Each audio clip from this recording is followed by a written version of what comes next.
Hello everyone, myself Thakur Punit Rajput and I welcome to you all in Udit pharmacy. और guys आज हम लोग discuss करने वाले हैं फार्मास्यूटिकल केमिस्ट्री का chapter 14 quality control of drug and pharmaceuticals. इसके हम दो पार्ट ऑलरेडी डिस्कस कर चुके हैं, आज हम पार्ट थर्ड डिस्कस करने वाले हैं। तो चलिए आज का लेक्चर स्टार्ट करते हैं। देखिए सबसे पहले इफेक्ट्स ऑफ इम्प्योरिटीज। आज का लेक्चर हमारा स्टार्ट होगा इफेक्ट्स ऑफ इम्प्योरिटी, मतलब कि इम्प्योरिटी के जो हमारी अशुद्धता रहती है किसी भी अपनी सब्सटेंस में, फार्मास्यूटिकल प्रिपरेशन में, तो उसका इफेक्ट मतलब कि क्या हानिकारक हो सकता है वो हमारी फार्मास्यूटिकल प्रिपरेशन के लिए जो अपना अशुद्धता रहती है। ठीक है, तो मतलब कि हमने लास्ट लेक्चर में इम्प्योरिटी के बारे में बेसिक इंट्रोडक्शन देख लिया था, तो अब इफेक्ट के बारे में देख लेते हैं। सबसे पहला पॉइंट है इम्प्योरिटी में produce toxic effect if present about certain limit.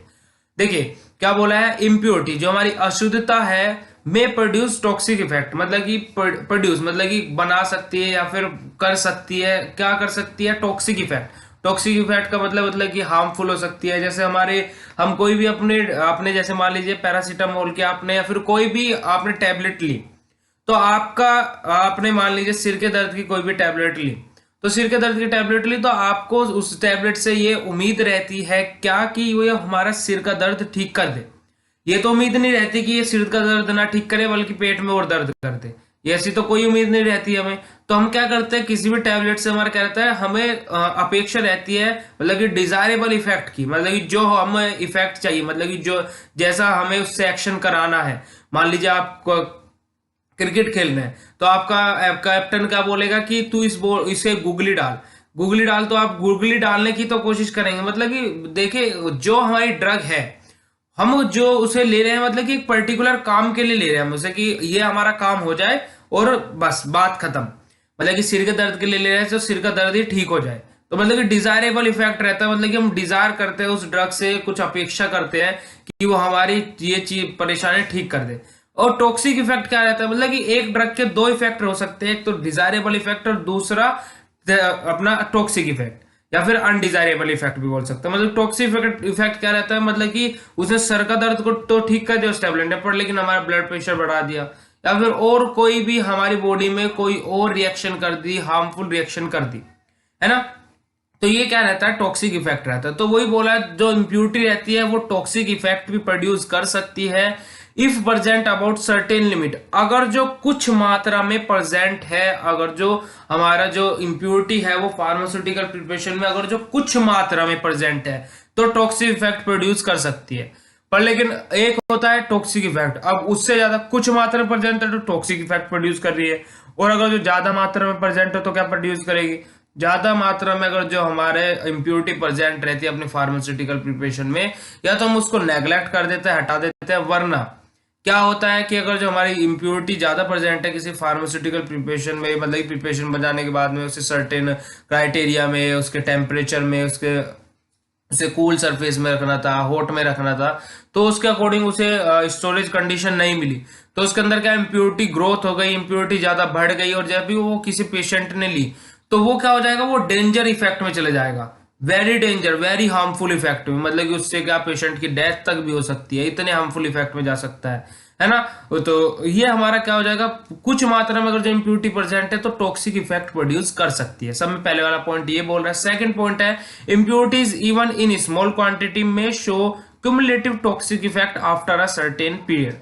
अगर जो हमारी इम्प्योरिटी स्मॉल क्वांटिटी मतलब छोटी मात्रा में प्रेजेंट है, इवन इन स्मॉल क्वांटिटी में show cumulative toxic effect after a certain period, मतलब कि कुछ समय के बाद में क्यूमुलेटिव टॉक्सिक इफेक्ट प्रोड्यूस कर सकती है अगर जो छोटी मात्रा में हमारी इम्प्योरिटी प्रेजेंट है अपनी फार्मास्यूटिकल प्रिपरेशन के अंदर। अगर जो छोटी मात्रा में इम्प्योरिटी प्रेजेंट है तो वो क्यूमुलेटिव इफेक्ट प्रोड्यूस कर सकती है कुछ समय के बाद। इम्प्योरिटी में reduce active strength of the substance. क्या जो हमारी इम्प्योरिटी रहती है क्या करती है, इम्प्योरिटी बेसिकली रिड्यूस कर देती है active strength of the substance. मतलब कि जो हमारा देखिए जो अपनी इम्प्योरिटी रहती है वो हमारे जो एक्टिव स्ट्रेंथ है, मतलब कि आपका जैसे कोई भी आपकी गाड़ी है, गाड़ी का एक्टिव चीज क्या है, इंजन है उसका। अगर जो इंजन वर्क फंक्शन नहीं करेगा, जो इसका इंजन है वो वर्क फंक्शन नहीं करेगा तो क्या होगा, गाड़ी नहीं चलेगी। तो ऐसे ही होता है, मतलब कि अपनी जो प्रिपरेशन रहती है, जैसे हम एक्सीपिएंट डालते हैं और एपीआई एक्टिव फार्मास्यूटिकल इंग्रेडिएंट जो रहता है, तो असली काम क्या करता है अपने बॉडी के अंदर जाने के बाद में, एपीआई एक्टिव फार्मास्यूटिकल इंग्रेडिएंट। अपनी जो भी ड्रग रहेगी, मेडिसिन रहेगी, वो दो चीज से मिलकर बनती है। एक तो रहती है अपने एपीआई और सेकंड रहते हैं एक्सीपिएंट्स।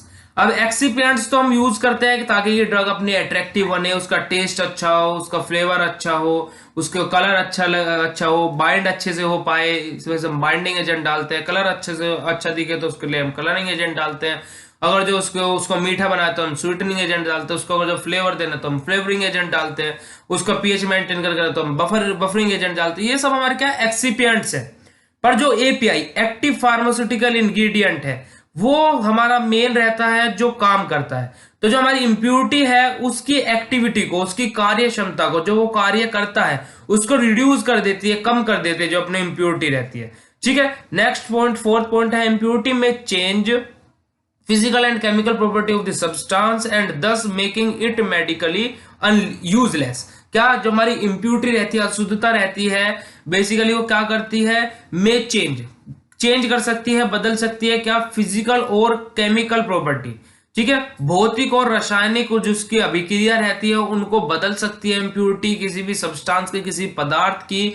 जो अगर जो किसी पदार्थ में इंप्योरिटी प्रेजेंट है तो इंप्योरिटी उस पदार्थ की रासायनिक और भौतिक अभिक्रिया को में बदलाव ला सकती है। इसी वजह से जो हमारा वो सब्सटेंस है, जो हमारा वो पदार्थ है, वो मेडिकली यूजलेस हो जाता है, मतलब कि उसका कोई उपयोग नहीं रहता। ठीक है, उसके बाद में फिफ्थ पॉइंट, इंप्योरिटी में कोज टेक्निकल डिफिकल्ट्स इन दी फॉर्मुलेशन। और जो हमारी इंप्योरिटीज रहती है वो टेक्निकल डिफिकल्ट्स, मतलब कि टेक्निकल प्रॉब्लम्स भी कोज कर सकती है। कब, जब हम फॉर्मुलेशन करते हैं, जब हम बना रहे हैं अपने किसी भी प्रिपरेशन को। उसके बाद में नेक्स्ट पॉइंट, इंप्योरिटी में produce incompatibility with other substance. जो अगर जो हमारे किसी सब्सटेंस के अंदर, किसी पदार्थ के अंदर अगर जो इंप्योरिटी, अशुद्धता प्रेजेंट है, तो वहां पे क्या होता है कि प्रोड्यूस इनकम्पेटेबिलिटी, मतलब कि किसी इनकम्पेटेबिलिटी का मतलब कि दूसरे कंपाउंड्स के साथ में मिलती बनती नहीं है। फिर जो सब्सटेंस का, जो मान लीजिए हमारा सब्सटेंस ए है, ए में इंप्योरिटी है, तो उसमें इनकम्पेटेबिलिटी के चांसेस बढ़ जाएंगे, मतलब कि इनकम्पेटेबिलिटी बढ़ जाएगी। इनकम्पेटेबिलिटी बढ़ेगी तो उससे क्या होगा कि वो अदर कंपाउंड्स के साथ में क्या अच्छे से उसकी बनेगी नहीं, मतलब कि रिएक्शन नहीं हो पाएगी। जब आप मान लीजिए दो रूम पार्टनर्स है, आपके अगर जो आपस में बनेंगी नहीं तो आप एक दूसरे के साथ में रह कैसे लेंगे। अब अगर जो आप लोगों के एक दूसरे के साथ में बन जाएगी, अगर जो आप ऐसे बंदे हैं कि आप किसी के साथ में एडजस्ट कर सकते हैं, तो वो क्या होगा, आप किस सबके साथ में बनेगी जब आप इनकम्पेटेबिलिटी शो ही नहीं कर रहे किसी के साथ में। और अगर जो आपकी किसी के साथ में बनेगी नहीं तो इनकम्पेटेबिलिटी शो करे तो आपके साथ में कोई रहेगा ही नहीं। तो ऐसे ही अगर जो इंप्योरिटी रहती है वो इनकम्पेटेबिलिटी बढ़ा देती है, मतलब कि किसी के साथ में बनने नहीं देती, तो रिएक्शन ही नहीं कोज हो पाती अपनी उस सब्सटेंस की। ओके, उसके बाद नेक्स्ट पॉइंट, इंप्योरिटी में lower the self life of the substance. Impurity क्या कर देती है, सेल्फ लाइफ लोअर कर देती है, मतलब कि जो हमारा सब्सटेंस रहता है, कोई भी कंपाउंड है, उसकी जो सेल्फ लाइफ है, मतलब कि जो उसका लाइफ टाइम है, उसको क्या कर देती है, लोअर, कम कर देती है। किसी का लाइफ टाइम अगर जो 2 साल है और इंप्योरिटी उसमें प्रेजेंट होगी तो 12 महीने भी रह सकता है, 6 महीने भी रह सकता है, 4 महीने भी, तो इंप्योरिटी उसके सेल्फ लाइफ को कम कर देती है। उसके बाद में लास्ट पॉइंट, इंप्योरिटी में अफेक्ट है and change the colour, odour, taste and appearance and make the substance hydrogenic. देखिए बेसिकली जो हमारा इंप्योरिटी है बेसिकली इफेक्ट करता है एंड चेंज। इंप्योरिटी क्या, किसी भी अपने सब्सटेंस को इफेक्ट करता है, ये बात तो हमें पता लग गई। उसके बाद में चेंज दी कलर को भी चेंज कर सकता है, रंग को भी चेंज कर सकता है, ऑर्डर, उसके गंध को भी चेंज कर सकता है, बदल सकता है। जो अपनी इंप्योरिटी अगर जो हमारे किसी भी पदार्थ के अंदर मौजूद है तो वो जो इंप्योरिटी है वो उस पदार्थ के रंग को भी बदल सकती है, उसकी दुगंध, सुगंध, उसकी गंध है उसको भी बदल सकती है। अब वो सुगंध है या दुर्गंध है वो हमें नहीं पता, मतलब कि गंध है, मतलब ठीक है। उसके बाद में टेस्ट, उसके स्वाद को भी बदल सकती है। एंड अपीयरेंस अपीयरेंस का मीनिंग क्या रहता है, उसकी दिखावट, मतलब उसका स्ट्रक्चर, शेप, साइज, वॉल्यूम, उसको भी बदल देती है या फिर बदल सकती है, जो अपनी इंप्योरिटी अगर जो किसी पदार्थ के अंदर प्रेजेंट है। उसके बाद में and make the substance unhydrogenic. Basically देखिए अनहाइजेनिक, बेसिकली देखिए जो अपनी इंप्योरिटी रहती है वो अपने जो अपना सब्सटेंस रहता है, पदार्थ रहता है, उसको क्या एक तरीके से बोल सकते हैं हम इसको क्लीन है, मतलब कि गंदा सा, एक तरीके से बेकार सा दिखने लगेगा अगर जब उसका ना तो कोई कलर ही रहा है, ना इसकी कोई गंध रही है, ना इसका कोई स्वाद रहा है ना। तो इससे क्या होगा, जो हमारा सब्सटेंस होगा हर अनहाइजीनिक, मतलब कि क्या एक तरीके से यूजलेस हो जाएगा, दिखने में अच्छा नहीं लगेगा। ठीक है, ये हमारा बेसिक इफेक्ट होगा किसके, इम्प्योरिटीज के। अब देखिए टेस्ट फॉर प्योरिटी। प्योरिटी का हम टेस्ट लगाएंगे, अब अपनी प्योरिटी चेक करेंगे कि अपना सब्सटेंस कितने परसेंट प्योर है। There are the test use for detecting impurity in the substances. हमारे कुछ टेस्टेज है जो हम यूज करते हैं डिटेक्शन, मतलब कि डिटेक्ट करने के लिए, पता लगाने के लिए कि अपने सब्सटेंस के अंदर इम्प्योरिटी है नहीं है।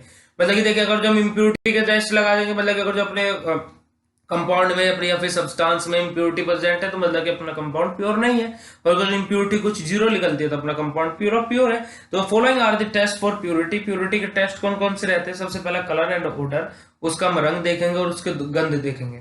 ठीक है, उसके बाद में सेकंड है फिजिकल कॉन्स्टेंट्स, मेल्टिंग पॉइंट और बॉइलिंग पॉइंट। जो उसका फिजिकल कॉन्स्टेंट मतलब कि फिजिकल प्रॉपर्टी देखेंगे, उसका मेल्टिंग पॉइंट, उसका बॉइलिंग पॉइंट। थर्ड है अपना उसकी ह्यूमिडिटी चेक करेंगे। Fourth one insoluble constituents check करेंगे, उसके अंदर इंसोल्यूबल कॉन्स्टिट्यूएंट्स। फिफ्थ अपना एसिडिटी एंड एल्काइनिटी। एसिडिटी मतलब कि अगर जो एसिडिक है तो उसका एसिडिक पीएच चेक करेंगे, बेसिक है तो उसका बेसिक पीएच चेक करेंगे, है ना। उसके बाद में ऑर्गेनिक इम्प्योरिटीज, ऑर्गेनिक इम्प्योरिटीज तो प्रेजेंट नहीं है। आश वैल्यू चेक करेंगे उसकी। Loss of drawing, loss on drawing, LOD बोलते हैं इसको, लॉस ऑफ इरिगेशन, LOI।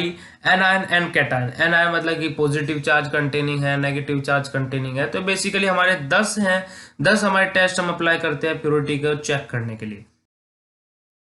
इसके बाद में लिमिट टेस्ट नेक्स्ट आ जाएगा अपना limit test. There are qualitative test use to identify the small amount of impurities present in the substances.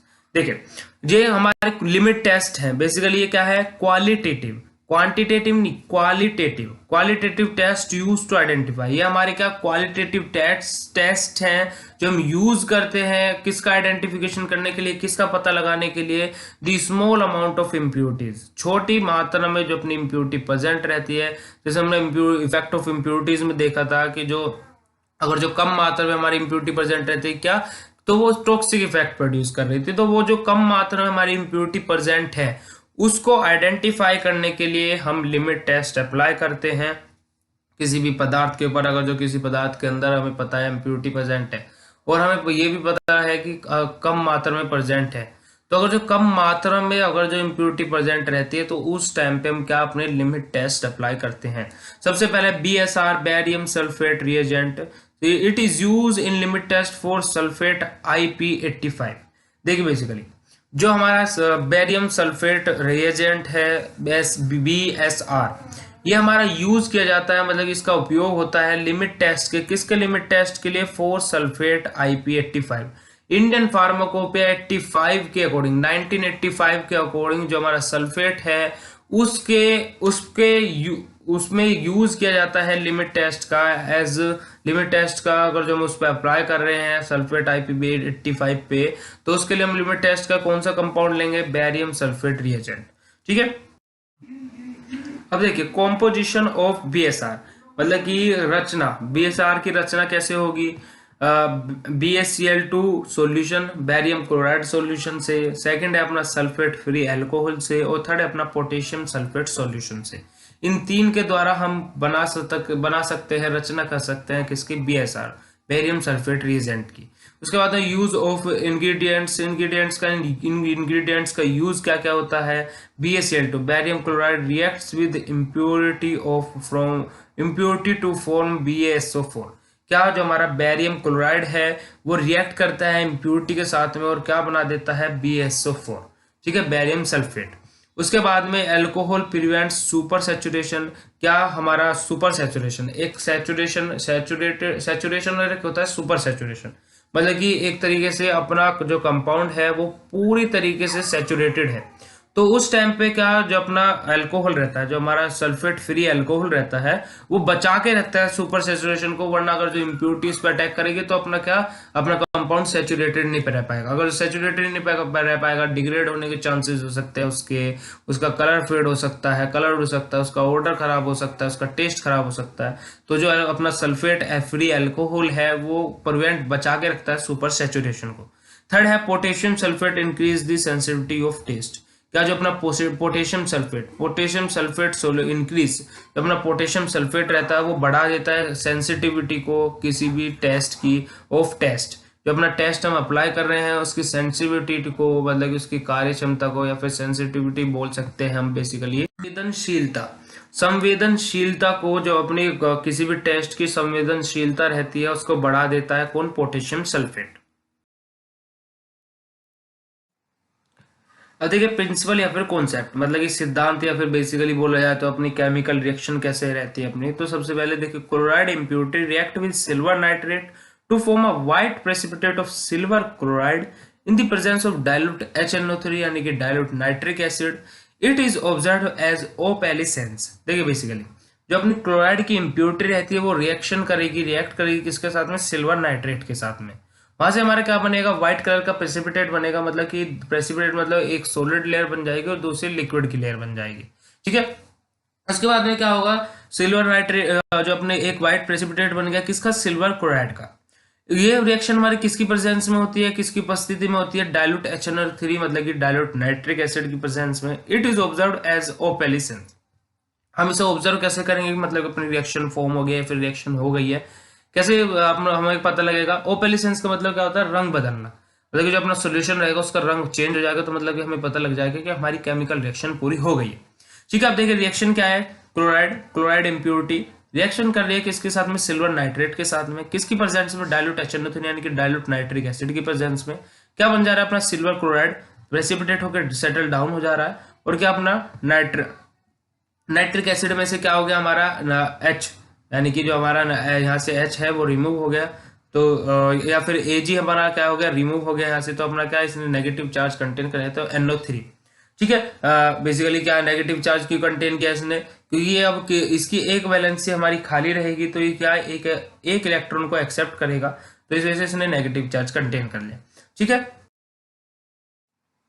अब देखिए note point, purified water is used for dilution and it is free from dissolve and impurities. देखिए basically जो अपना इसके अंदर हम water use करेंगे वो कैसा रहेगा? प्योरिफाइड रहेगा। उसके बाद में for dilution and it is free from dissolve and impurities. क्या देखिए जो अपना वाटर यूज करेंगे वो क्या? प्योरिफाइड रहेगा। फॉर डायल्यूशन, क्योंकि हम क्या डायल्यूट नाइट्रिक एसिड का भी यूज कर रहे थे, डायल्यूट नाइट्रिक एसिड की प्रेजेंस में कर रहे थे, तो डायल्यूट बताने के लिए उसमें क्या वाटर मिलाना पड़ेगा। तो डायल्यूशन के लिए हम इसको क्या? प्योरिफाइड वाटर यूज करेंगे। And it is free from, जो हमारा वाटर रहेगा वो किससे? Dissolved and impurities. क्या? फ्री फ्रॉम डिजोल्व मतलब कि क्या उसके अंदर कुछ भी घुला हुआ नहीं रहना चाहिए, और दूसरी चीज उसके अंदर अशुद्धता प्रेजेंट नहीं रहनी चाहिए। ठीक है, उसके बाद में सेकंड है standard solution is prepared as it give maximum permissible limit for comparison. देखिए बेसिकली जो हमारा स्टैंडर्ड सॉल्यूशन है, जो हमारा बेसिकली दो तरीके के सॉल्यूशन रहते हैं। एक तो अपना टेस्ट सॉल्यूशन रहता है, सेकंड स्टैंडर्ड सॉल्यूशन, जो हमारा बेसिकली एक तरीके से हम बोल सकते हैं जो बिल्कुल एक्यूरेट है, मतलब कि वो बिल्कुल IP से मैच हो रहा है, जितने ग्राम उसमें सोडियम रहना चाहिए, कितने ग्राम उसमें क्लोराइड रहना चाहिए, सबका सब बिल्कुल एक्यूरेट है। तो वो स्टैंडर्ड सॉल्यूशन, जिससे हम अपना जो आपने एक स्टैंडर्ड सॉल्यूशन रहता है, दूसरा आपका टेस्ट सैंपल रहता है, आप उन दोनों को कंपेयर करते हैं। अगर जो कुछ फर्क दिखा देता है, जो आप टेस्ट सैंपल है उसमें कुछ इंक्रीजमेंट कर सकते हैं, वरना उसको दोबारा से करते हैं, अपना स्टैंडर्ड से आप कंपेयर करते हैं। ठीक है, तो वही बोला जो अपना स्टैंडर्ड सॉल्यूशन रहता है, is prepare as it give maximum permissibility limit for comparison. क्या जो अपना स्टैंडर्ड सॉल्यूशन है वो बनाया जाता है, प्रिपेयर बनाया जाता है किसके लिए? कि maximum permissible for limit for comparison. अगर जब हम उनका कंपैरिजन करें दोनों का, अपना टेस्ट का भी और स्टैंडर्ड का, तो मैक्सिमम मतलब कि ज्यादा से ज्यादा हमें चीजें पता लग सके कि कलर कैसा होना चाहिए, ऑर्डर कैसा होना चाहिए, टेस्ट कैसा होना चाहिए, तो सब चीज हमें वहीं पे ज्यादा से ज्यादा मैक्सिमम परमिसिबल लिमिट, जितनी में हमारी बेसिकली ज्यादा से ज्यादा चीजें हैं उनका हमें वहीं पे पता लग जाए, कंपैरिजन करें जब हम लोग अपने टेस्ट सॉल्यूशन का और स्टैंडर्ड सॉल्यूशन का। नेक्स्ट अपना dilute HNO3 is used as it avoids the reaction of acidic radicals other than chloride with that of AgNO3 यानी कि सिल्वर नाइट्रेट। क्या अपना जो डायलूट HNO3 रहता है, मतलब डायलूट नाइट्रिक एसिड रहता है, वो यूज किया जाता है, उपयोग किया जाता है। It avoids the reaction of acidic radicals other than chloride. क्या बेसिकली देखिए, जो हमारा डायलूट नाइट्रिक एसिड, जो हमारा हम नाइट्रिक एसिड यूज कर रहे हैं डायलूट, वो क्या अवॉइड मतलब कि बचाता है या फिर होने नहीं देता कि अपने जो क्लोराइड रहता है, क्लोराइड है, उसकी रिएक्शन एसिडिक रेडिकल्स के साथ में, एसिडिक कंपाउंड्स के साथ में उसकी रिएक्शन नहीं होने देता है अपने क्लोराइड की with that of AgNO3, silver nitrate के साथ में रिएक्शन होने देता है, और सिल्वर नाइट्रेट के अलावा और किसी के साथ में रिएक्शन नहीं होने देता जो अपना क्या dilute HNO, dilute nitric acid रहता है। क्योंकि क्या AgNO3 में से Ag और क्लोराइड का Cl, तो सिल्वर क्लोराइड हमारा फॉर्म होता है मेन कंपाउंड, तो सिल्वर क्लोराइड यानी कि सिल्वर नाइट्रेट के साथ में रिएक्शन होने देता है अपना जो हमारा नाइट्रिक एसिड रहता है, एसिडिक रिएजेंट्स के साथ में रिएक्शन नहीं होने देता। अब देखिए आगे, the opalescence is directly proportional to amount of chloride impurity present in the substances. क्या देखिए, हमारा जो सब्सटेंस है, हम जो कंपाउंड ले रहे हैं, उसका जितना ज्यादा रंग बदलेगा उतनी ही ज्यादा उसके अंदर क्या क्लोराइड की इम्प्योरिटी प्रेजेंट रहेगी। मतलब कि कम रंग बदला तो कम क्लोराइड की इम्प्योरिटी प्रेजेंट रहेगी। ओपेलेसेंस का मतलब क्या होता है, रंग बदलना।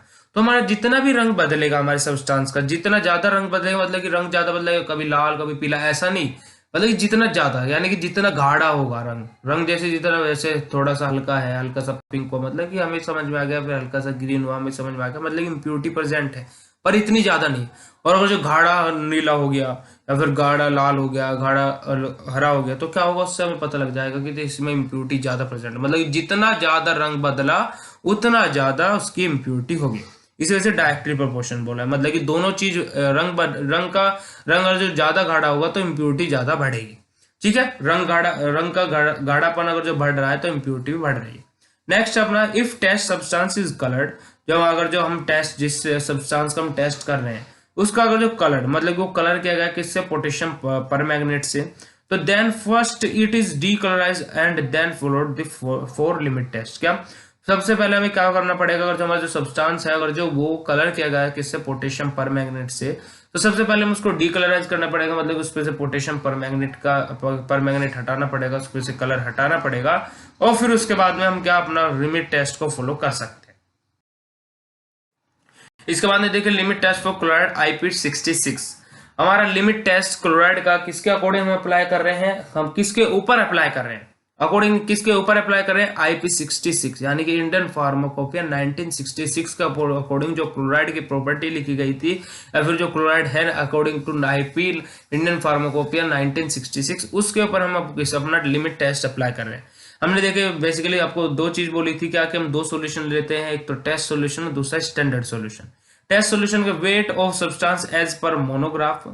फिर उसके बाद में सेकंड पॉइंट है 1 ml of dilute HNO3, dilute up to 50 ml with water, add 1 ml of 5% AgNO3 solution. देखिए सबसे पहले weight of substance as per monograph, मतलब कि क्या जो हम IP ले रहे हैं या फिर कोई भी अपना पैरामीटर ले रहे हैं, हमें पता है कि इतने ग्राम हमें क्लोराइड लेना है, इतने ग्राम हमें पोटेशियम परमैंगनेट लेना है, इतने ग्राम हमें सिल्वर नाइट्रेट लेना है, मतलब जो जो हमें रिक्वायरमेंट है हमें पता है, तो उसके अकॉर्डिंग सबसे पहले हम हर सब्सटेंस का वेट करेंगे। फिर उसके बाद में 1 ml ऑफ डायल्यूट HNO3, उसके अंदर क्या 1 ml डायल्यूट नाइट्रिक एसिड की ऐड करेंगे। उसके बाद में dilute up to 50 ml with water, जो हमने सारा का सारा अपना पाउडर प्रोडक्ट लिया है, नाइट्रिक एसिड लिया है 1 ml, तो HNO3 यानी कि जो अपना नाइट्रिक एसिड है उसको 1 ml लिया डायल्यूट, उसको हम क्या, अब हमने सबको एक बीकर में ले लिया मान लीजिए। उसके बाद हम जो हमारा बीकर है उसका वॉल्यूम 50 ml तक करेंगे, यानी कि उसके अंदर हम 50 ml वाटर मिलाएंगे, तो हमारा क्या हो जाएगा, कंसंट्रेशन क्या हो जाएगा, 50 ml तक इंक्रीज हो जाएगा, मतलब कि क्या 50 ml का डायल्यूट सॉल्यूशन हमारा बन जाएगा। उसके बाद में add 1 ml of 5% AgNO3 solution. फिर उसके बाद हम क्या करेंगे, 1 ml 5% AgNO3 सॉल्यूशन का मिलाएंगे। 1 ml 5% AgNO3 मतलब कि 5% AgNO3 सॉल्यूशन हम कैसे बनाएंगे, हम लोग क्या करेंगे, 100 ग्राम पानी लेंगे, उसके अंदर 0.5 ग्राम या फिर हम 0.5 ग्राम, अगर जो हम 10 ml ले रहे हैं तो 0.5 ग्राम में 100 ml में 5 ग्राम AgNO3 हम मिक्स कर देंगे तो हमारा 5% सिल्वर नाइट्रेट का सोल्यूशन बन जाएगा। फिर उसके बाद में हम 100 ml का बन गया हमारा, उसमें से हम 1 ml लेके by the help of measuring cylinder और अपने 50 ml डाइल्यूट वाटर वाले जो अपना सोल्यूशन बनाया हमने, डाइल्यूशन किया था वाटर के द्वारा, उसके अंदर हम 1 ml ऑफ AgNO3 ऐड कर देंगे। उसके बाद में स्टैंडर्ड सॉल्यूशन में क्या रहता है, बेसिकली देखिए 1 ml of 0.01 normal HCl solution क्या रहता है, 1 ml 0.01 नॉर्मल वाला क्या रहता है, HCl हाइड्रोक्लोरिक एसिड का सॉल्यूशन रहता है। उसके बाद में 1 ml of dilute HNO3, 1 ml dilute of nitric acid की प्रेजेंट रहती है उसके अंदर। Dilute with water up to 50 ml, हम उसको डाइल्यूशन करते हैं कि इसके हेल्प से, वाटर की हेल्प से कितने ml तक, 50 ml तक, और add 1 ml of 5% HNO3 solution.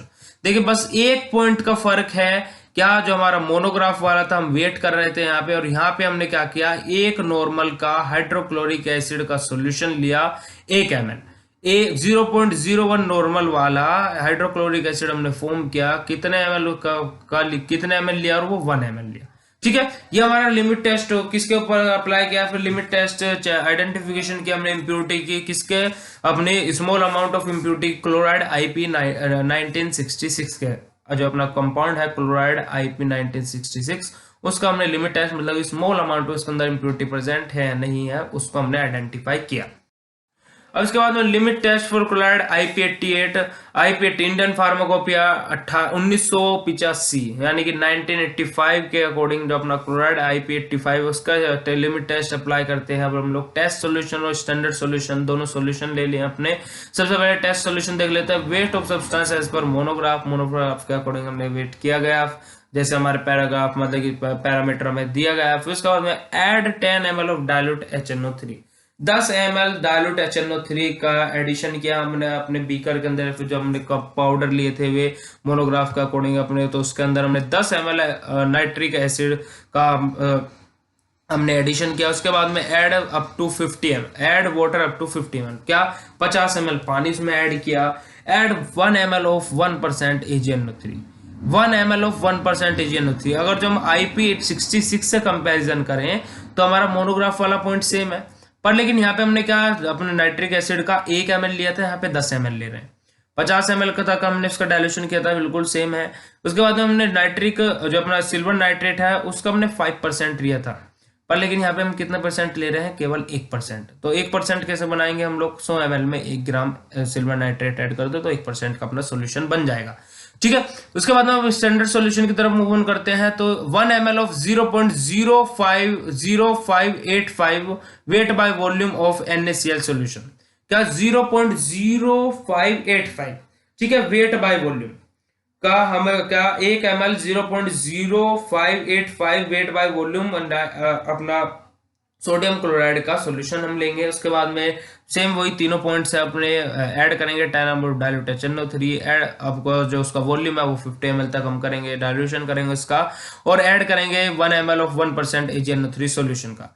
ठीक है, अब स्टैंडर्ड सॉल्यूशन का अगर जो हम क्लोराइड IP66 से कंपैरिजन करें तो सब पॉइंट्स और सेम है, नहीं बस एक पॉइंट सेम है, थर्ड वाला, वरना यहाँ पे हमारा क्या 0.0585 हमने क्या लिया, यहाँ पे सोडियम क्लोराइड लिया, वहां पे हमने हाइड्रोक्लोरिक एसिड लिया था, वो भी 0.01 नॉर्मल वाला 66 में। यहाँ पे हमारा क्या था 1 ml हमने नाइट्रिक एसिड ऐड किया था, 50 ml तक हमने वो वॉल्यूम उसका मेजर किया था, फिर 50 ml तक हमने उसको डाइल्यूट किया था।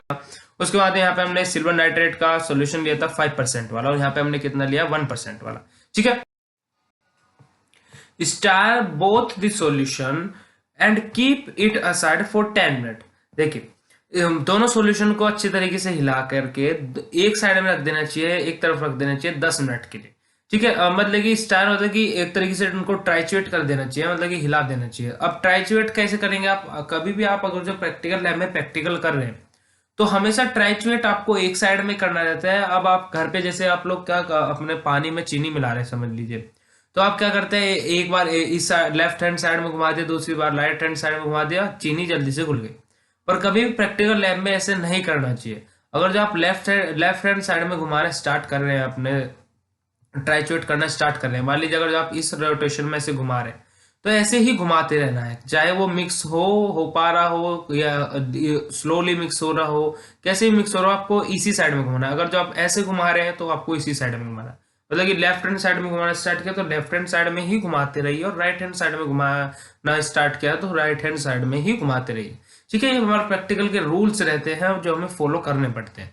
ठीक है, जैसे कि आपका ग्लव्स क्लियर होने चाहिए, आपके बीकर्स जो आप इंस्ट्रूमेंट यूज कर रहे हैं वो अच्छे से क्लियर होने चाहिए, है ना, ग्लास वेयर जो आप यूज कर रहे हैं। तो ये सब चीजें आपको प्रैक्टिकल लैब में, आपको जो आपका टीचर्स रहेंगे, लेक्चर्स जो आपके प्रैक्टिकल लैब में आपका असिस्टेंट प्रेजेंट रहेगा, वो सब आपको प्रैक्टिकल करने से पहले चीजें एक दो बार बता देते हैं स्टार्टिंग में, अगर जो आप फ्रेशर्स हैं। उसके बाद में आपको ये आगे जाके पता रहना चाहिए, है ना। उसके बाद में रिमार्क्स क्या क्या रहेंगे, if opalescence produced in test solution is less than standard solution, substance passes the limit test for chloride IP। क्या अगर जो ओपेलेसेंस मतलब कि जो रंग बदलने की प्रक्रिया है, फिर जो रंग बदल रहा है, if opalescence produces in test solution, अगर जो ओपेलेसेंस प्रोड्यूस मतलब कि बन रहा है अपने टेस्ट सॉल्यूशन के अंदर, is less than standard solution, अगर देखिए जो अपना रंग बदल रहा है, मतलब कि जो अपना टेस्ट सॉल्यूशन था उसमें अगर जो रंग बदला है, और रंग अगर जो अपने स्टैंडर्ड सॉल्यूशन, देखिए दो सॉल्यूशन था हमारे पास में, टेस्ट सॉल्यूशन था और स्टैंडर्ड सॉल्यूशन था, तो जो हमारे दोनों का ओपेलेसेंस होगा, मतलब कि दोनों में रंग बदलेगा।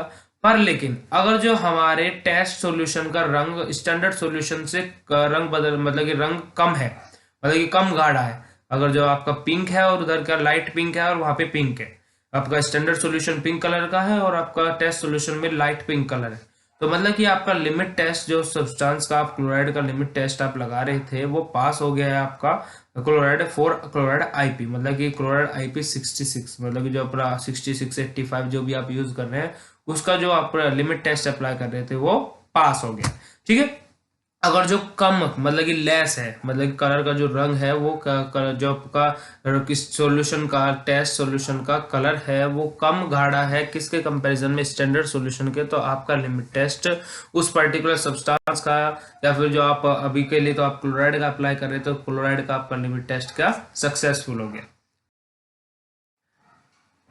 अब देखिए अपना क्या प्रिंसिपल कॉन्सेप्ट, ये अब हमारा किसके लिए है, सल्फेट के लिए। हमने क्लोराइड का देख लिया लिमिट टेस्ट, अब हम लोग सल्फेट का देख लेते हैं। तो अपना क्या सब सिद्धांत रहेगा, क्या हमारी प्रक्रिया रहेगी इसके लिए, तो sulphate impurity react with barium chloride in the presence of dilute HCl to form white precipitation of barium sulphate. It is observed in the form of turbidity. देखिए बेसिकली जो अपना सल्फेट इम्प्योरिटी है वो रिएक्शन करती है किसके साथ में, बैरियम क्लोराइड के साथ में, किसकी प्रेजेंस में, डाइल्यूट हाइड्रोक्लोरिक एसिड की प्रेजेंस में, और क्या बनता है हमारा, व्हाइट कलर का प्रेसिपिटेशन आता है, प्रेसिपिटेशन फॉर्म होता है किसके रूप में, बैरियम सल्फेट के रूप में। ठीक है, इट ऑब्जर्व, हम इसको मतलब कि देख सकते हैं या फिर ऑब्जर्व कर सकते हैं, महसूस कर सकते हैं, इन द फॉर्म ऑफ, किसकी फॉर्म में, टर्बिडिटी मतलब कि गंदगी, मतलब कि गंदा सा हो जाएगा अपना जो सॉल्यूशन रहेगा, तो उसकी फॉर्म, अगर जो हमारा सॉल्यूशन गंदा सा हो गया है तो उसमें हम क्या बोलेंगे, बेसिकली हमें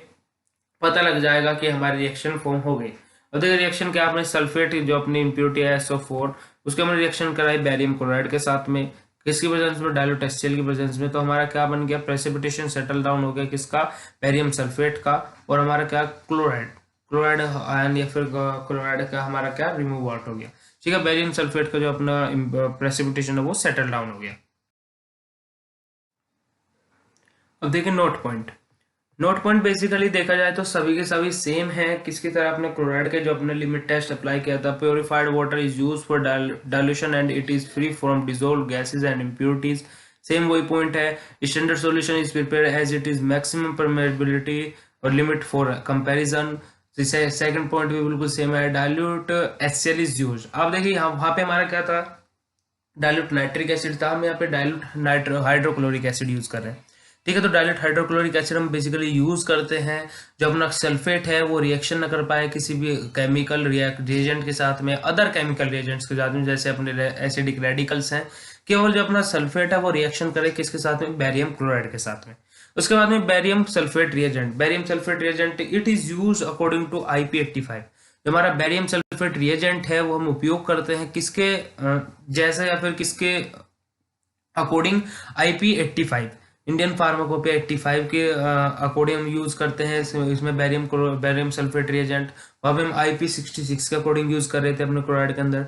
इट कंटेन्स बैरियम क्लोराइड, इसके अंदर हमारा क्या क्या प्रेजेंट रहता है, बैरियम क्लोराइड, पोटेशियम सल्फेट और अल्कोहल। बैरियम क्लोराइड हमारा रिएक्ट्स विद, जो हमारा बैरियम क्लोराइड रहता है वो रिएक्ट करता है किसके साथ में, सल्फेट इम्प्योरिटी के साथ में, जो अपने सल्फेट की इम्प्योरिटीज रहती हैं। जो अपना अल्कोहल प्रिवेंट सुपर सेचुरेशन, जो अपना अल्कोहल रहता है वो हमें प्रिवेंट मतलब बचाता है हमारे सब्सटेंस की सुपर सेचुरेशन को। और पोटेशियम सल्फेट, जो हमारा पोटेशियम सल्फेट है वो इंक्रीज कर देता है rate of reaction and sensitivity. Basically जो अपना रेट ऑफ रिएक्शन मतलब कि रिएक्शन होने की टाइम है तो उसको भी बढ़ा देता है। मतलब कि अगर जो वो 5 मिनट में हो रहा है तो अपना पोटेशियम सल्फेट की मदद से कितने देर में हो जाएगा, वो 2 मिनट में, 3 मिनट में, मतलब कि टाइम कम कर देता है। रेट ऑफ रिएक्शन बढ़ेगा तो टाइम कम हो गया ऑब्वियसली। मतलब कि अगर जो आप यहाँ से अपने मामा के घर पे जा रहे हैं या फिर मौसी के घर पे जा रहे हैं तो क्या होगा, यहाँ से अगर जो आप 40 की स्पीड पे जा रहे हैं तो आपको कितना टाइम लगा, 1 घंटा लग रहा है। तो अगर जो आप अपनी स्पीड बढ़ा देंगे, है ना, तो स्पीड अगर जो आप 60 की स्पीड पे कर देंगे तो आपको 40 मिनट में पहुंच सकते हैं, 50 मिनट में, 40 मिनट में, फिर 30 मिनट में पहुंच सकते हैं। तो क्या हो जाएगा कि आपने स्पीड बढ़ाई तो टाइम कम हो गया। तो वैसे अगर जो आप रेट ऑफ रिएक्शन मतलब कि आप अपनी रिएक्शन का प्रोसेसिंग फास्ट कर देंगे तो उसका टाइम क्या ऑब्वियसली रिड्यूस हो जाएगा, यानी कि कम हो जाएगा। ठीक है।